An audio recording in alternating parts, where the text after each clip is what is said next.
Once again, I am truly humbled and honored to be here tonight. Since I was a kid, I dreamed, like so many of us out here, that I was going to be a professional wrestler.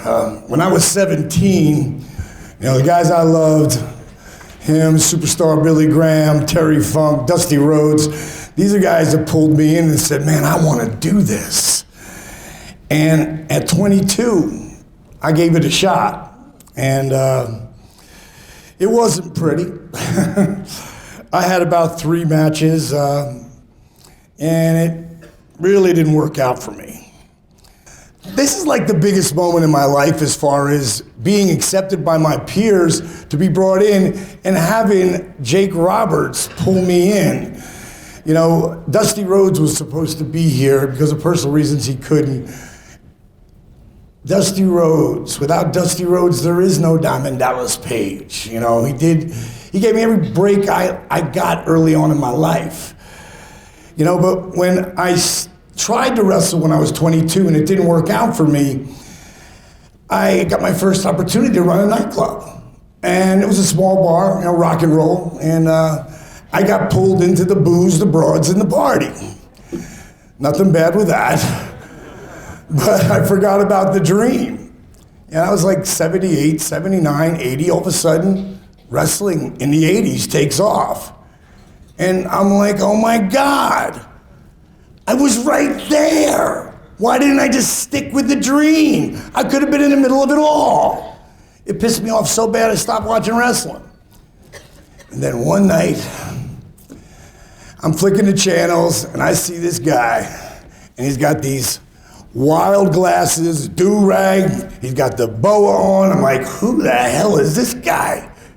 Jesse Ventura. I'm like, whoa. Did he just call Vince McMahon an idiot? Oh my God. So I'm watching, I'm intrigued, and then who's the next guy to come through the curtain?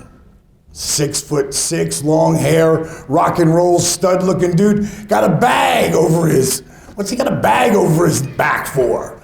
So I'm watching him, and he gets in that ring, and man, he does his thing. He hits that DDT, whoa! I'm like, okay, I'm hooked back in. So I start watching, and by this time I got a big nightclub down in Southwest Florida, Fort Myers, Florida. And we got monitors just so you can see where people are coming in, the cash registers, and then people where they're going out. So I'm back in the office, I'm doing some paperwork or whatever, and I look at the monitor. I think, damn, that guy looks like Jake Snake Roberts. So I come running around the outside of the building. I come up to the front door. I go, Betsy, did the guy in here just walk in look like Jake Roberts? She goes, yeah, Paige. She goes, I think it's him. I go, I'm zooming around the corner. I see him. I slow way down. Gotta be cool, right? So I walk up and I go, you Jake Roberts? He's like, yeah, I am. I said, let's have a drink. From there on, Jake and I became drinking buddies, if you can imagine that. And of course, he didn't pay for any cocktails because he got some Mark who runs the joint. So we're in Fort Myers, Florida, so any of the guys coming from Tampa to Miami now have a new watering hole. Everybody come through there one time or another. So one night I'm getting ready to close the bar down, and I'm just breaking the money drawer. And one of my bartenders there, Smokey, I'm getting his drawer from him, and I see they're playing Girls Just Want to Have Fun on the video. And I'm just looking at that. I say to myself, man, rock and wrestling, I should have been a part of that.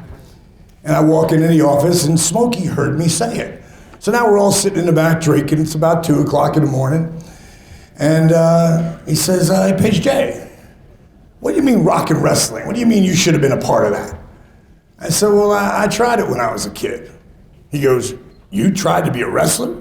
I said, yeah, I did. He said, what was your name? I said, Handsome Dallas Page. He went, woo, you can forget about that gimmick anymore. Yeah, right.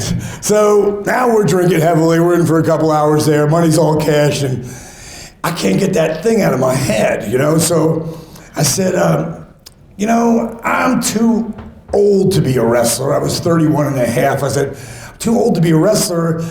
I said, what if I changed my name to Diamond Dallas Page and I was a manager? And it was like, woo, yeah, shot, drink.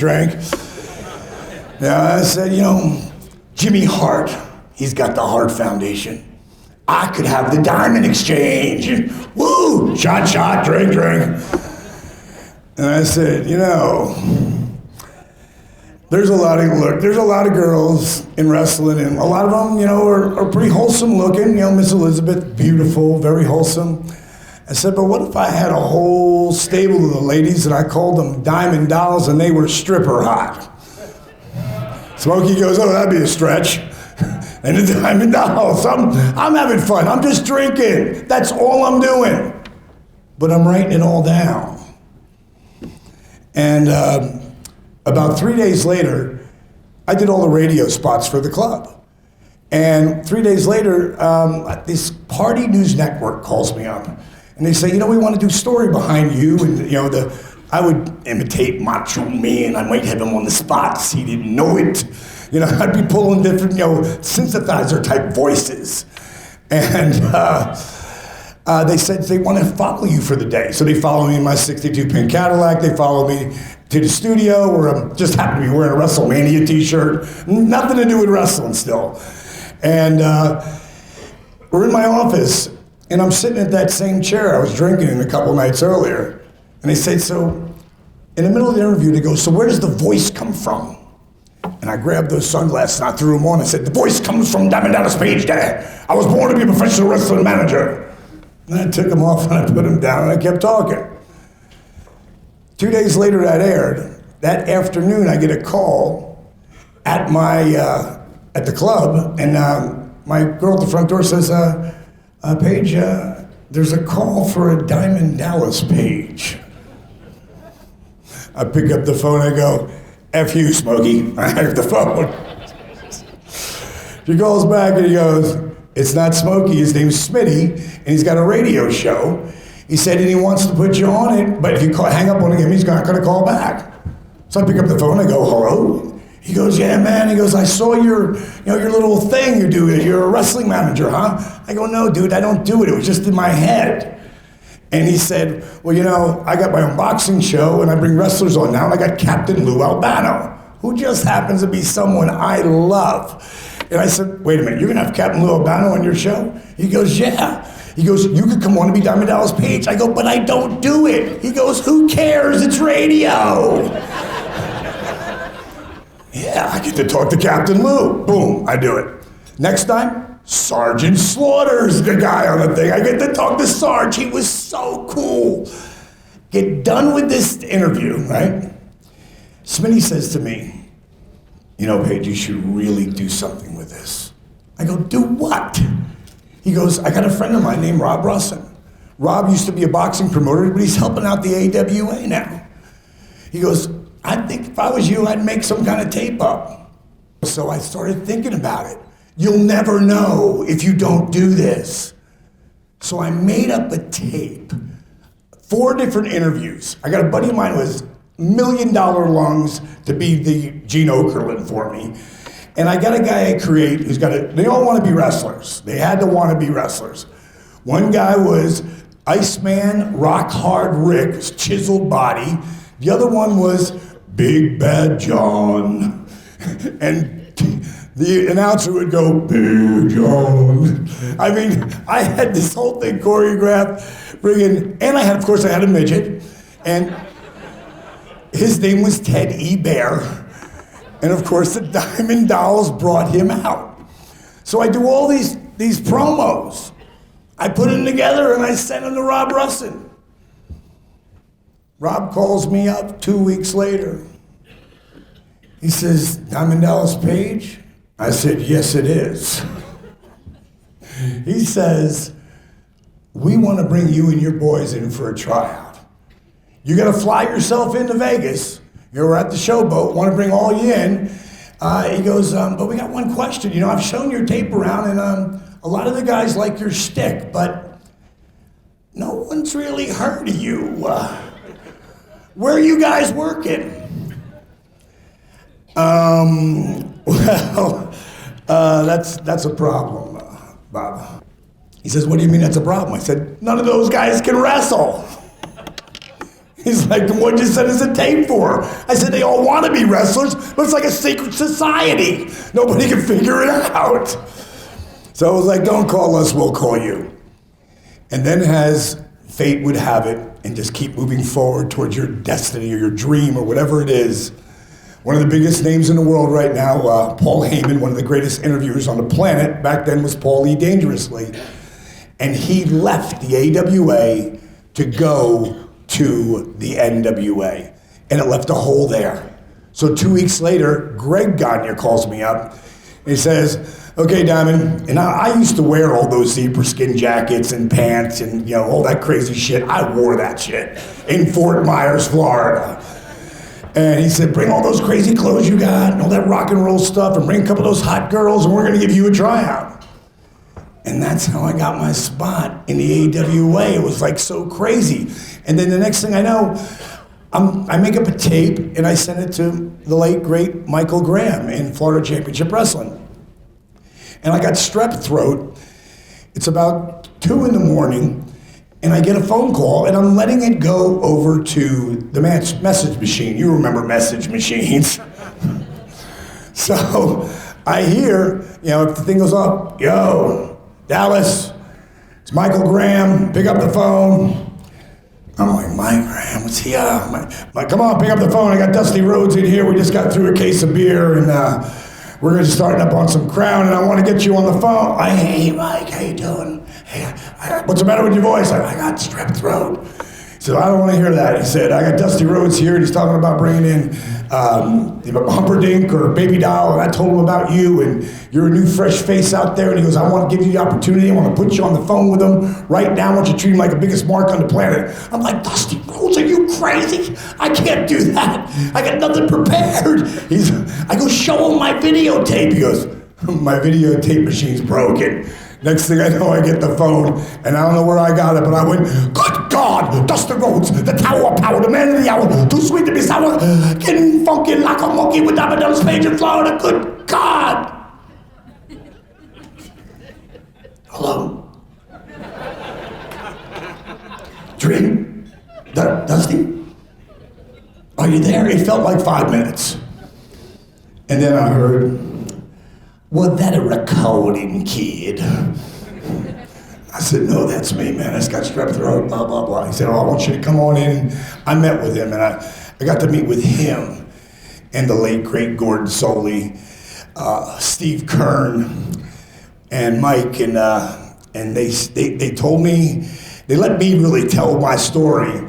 And at some point, Dusty said to me, kid, I see a lot of Albano in you. I see a lot of Jesse Ventura in you. As a matter of fact, I'm gonna make you the Jesse Ventura of the 90s.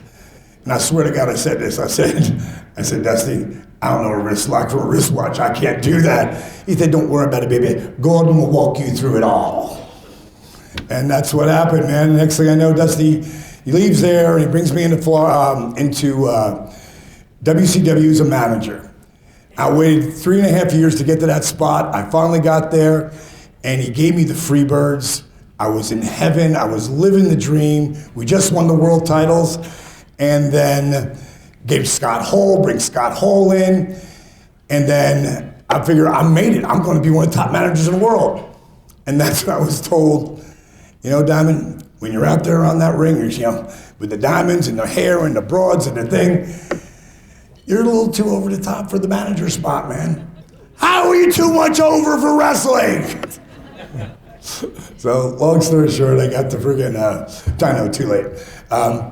I got to tell you, I'm done, I can't do it, And I remember telling Michael P.S. Hayes that I got 7 months left on my contract, and I'm gonna go out there, and I said, I'm gonna learn how to wrestle, I'm going to the power plant. Michael fell down laughing. I mean belly laughing. And Oh God, it was the hardest thing I think I ever did it up till that point in my life, you know, hitting that mat at 35 and a half. I can't tell you how many times I hit it and thought to myself, do you really want to do that? And every time it would be yes. And the things that would come out of it when my career started to finally, all the work started to pay off. And, you know, the NWO is what really made my career. You know, I'd already had the diamond cutter going and it was going great. Jake called me up the beginning of 1997. He said one word, he said, congratulations. I said, congratulations? Congratulations for what? He said, reinventing the DDT. That was huge to me. And around that time, Scotty and Kevin and NWO were red hot. And I knew that I was never gonna ever get that break to get that top guy spot unless I thought of it myself. So I went to Kevin, Big Kev, and I learned one thing. Instead of going to the bookers and telling them an idea, and then they go tell the talent, you go find out from the talent if they're willing to do it with you. And then if they are, then you can pitch your idea. So I went to Kev and Scott, and I said, actually Scott wasn't with him, it was just Kevin at the time, and I said, listen, Kev, I'm getting ready to get out of here, but I got one more idea, before I make the move. I said, my angle is, why didn't you pick me to be the third guy? Of course it's Hogan, that's of course why. But the fourth guy, the fifth guy, now it's the sixth guy. You come to me, you ask me to put the shirt on, and of course I say no. What, now you're coming to me? And because we have a real relationship with each other, you let me go. And it comes back again, and you let me go. By the third time, I found you hit me in the ring, I put on the NWO shirt, give you the big hug, Kev, you turn your back to me, Scott goes to shake my hand, raise my hand, whoop, bang, diamond cutter, boom, place will go crazy, you come at me, backdrop you over the top rope. He goes, I love it, man. He goes, go tell Bischoff. I go, I'm not telling Bischoff anything until I talk to Scott. And he says, dude, just go tell Bischoff, Scott's gonna love this. I go, no, he's taking the diamond cutter, nobody's touched you guys yet. You've run through everyone here. They're not just gonna let me drop you like that. And he said, listen, you don't think Scott Hall remembers when his wife was pregnant? How you helped create the whole, what would become Razor Ramon gimmick? Are you kidding me? He wants to help you. I was like, I'm still gonna go tell Scott. I went and told him, he's like, I love it. Let's do it. I go, okay, you guys can pitch this to Bischoff because I wasn't pitching that to Bischoff. So after we get done and the woodwork, we all end up at the bar. That was the nice thing about Nitro. You got that first 3-hour show and then you got to play it again. And you got to go and drink and watch the show. So Scott, Kev, and me walk over and start talking to Eric, and I let Kevin do all the talking. And then at some point, Bischoff heard the idea and he went, I don't know. He goes, I don't know. And Scott says, everybody knows you guys are buddies. He goes, if being your friend isn't a good thing, he's like, I'm not sure if I want to work here. I always say, people say it's all about who you know or who knows you. I believe it's all about who's willing to say they know you, who will put your name on the line for you. Those guys really pitched that hard for me, and it ended up being the rocket on the tail of my one going to the moon. And then Randy Savage stepped up and asked to work with me like I didn't ask for that, And then when he put me over in the middle, like if I could. Randy Savage, it killed me when he died, and he really cemented my career, and I'll never forget him for that. And what my boys did for me, what Dusty did for me, what Jake did for me, none of it would have been possible without Dusty, but I never know what I'm doing out there with Savage and get the feud of the year in 1997. I mean, that was a dream come true. And then 2 years later, to be out there with Hogan, Sting, Flair, and Mach is the referee, and Hogan let me put him out with an injury so we'd have an angle, and then for Nate to take it in the middle with a diamond cutter and Randy to hand me the world title. I was just so grateful to God, I just couldn't believe it all happened. And I just want to thank all the fans out there who really got behind the character, got behind the hard work and the crazy positive attitude. I just want to thank CAC for bringing me on this, and of course I want to thank my boy Jake and Dusty and everyone. Thank you very much. It's an honor.